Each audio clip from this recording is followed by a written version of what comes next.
عوايس wanaagsan daawadayaal waa xulay xaqiiqo qaybtan waxaanu idinku haynaa haddii aan laydmo fashilka iyo weji gabax ku yimi hub uu maraykanku ku sheegay casri markaasna uu ku caawinayay Ukraine taariikhdu waa 25 Oktoobar 2022 duca qabayaal mar kale soo dhawaada maraykanka ayaa qorsheynaya in uu u diro qalabkii hore ee difaaca hawada ee Hawk Ukraine si uu uga caawiyo bay yiraahdeen inay iska difaacaan diyaaradaha aan duuliyaal lahayn ee Ruushka iyo weerarada gantaalada laba sarkaal oo Maraykan ayaa sidaa u sheegay warbaahinta Reuters gantaalada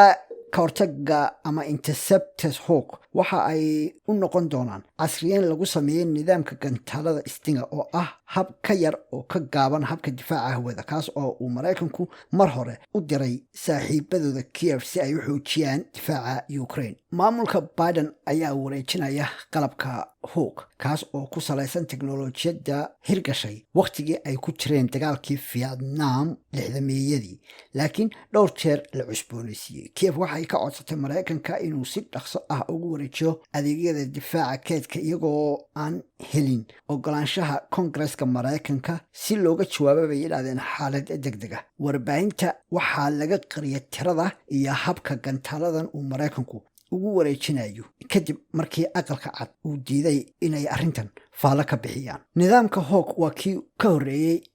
nidaamkan difaaca gantaalada ee Patriot oo ay sameyso shirkadda Raytheon Technology kaasoo weli miiska u saaran Ukraine balse aan si buuxda loogu wareejin sida ay saraakiisha Maraykanku u sheegeen warbaahinta madaxweynaha Washington Joe Biden ayaa u ballan qaaday dhigiisa Ukraine in ay siin doonto Ukraine hubab casri ah oo dhanka hawada ah kadib markii gantaalo ba'an uu Ruushku ku soo kordhiyay goobaha dagaalka bishan horaantii Maraykanku waxa ay u badan tahay in uu marka hore u diri lahaa gantaalada dhexdhexaadinta ee nidaamka Hawk dhexdhexaadinta oo looga jeedo kuwa aan rijada gaabnayn rijada dheereen balse xaddiga leh markii warkani soo baxay markiiba waxa warbaahinta soo galay walaac laga qabo in hubkani uu si fiican u dayactirsan yahay warbaahinta Reuters Bloomberg iyo Politico ayaa ka soo tibiyay saraakiil Maraykan oo u sheegay in hubkani uu kayd ku xirnaa 10 sanadood markaasna hadda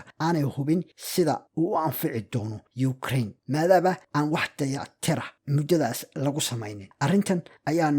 noqonaysa fashil iyo weji gabax maadaama hubka Maraykanku siinayo Kiev ay iyagu waa Washington ay ku sheegeen inuu cusub yahay balse kani iska daa inuu cusub yahay ee aanu xitaa ahayn mid la iskuba haleyn karo oo dayactiran Maraykanka ayaa muddadii ay colaadani ay socotay Ukraine u ballan qaaday hub qiimihiisu gaadhayo 700 milyan balse waxa hadda isweydiin leh lacagta dhan intaas hub nooceeya ayaa Ukraine loogu bedelayaa Kiev ayaa iyagu iskaba ahba nin qoyan biyo iskama dhowro iyo maahmaahii Soomaalida nin baahan boqol u tali iyaga xaaladoodu waxa ay maraysaa maafish kaba keen waxaana hadda ay su'aashu tahay tolow maafishkaasi rag ma ka wadaya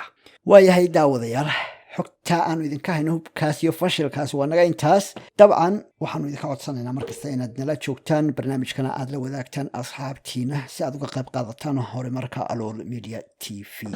inta kulanka xiga aynu ku kulmi doono gabi ahaanba waxaanu idinkaga tegaynaa amaana Allah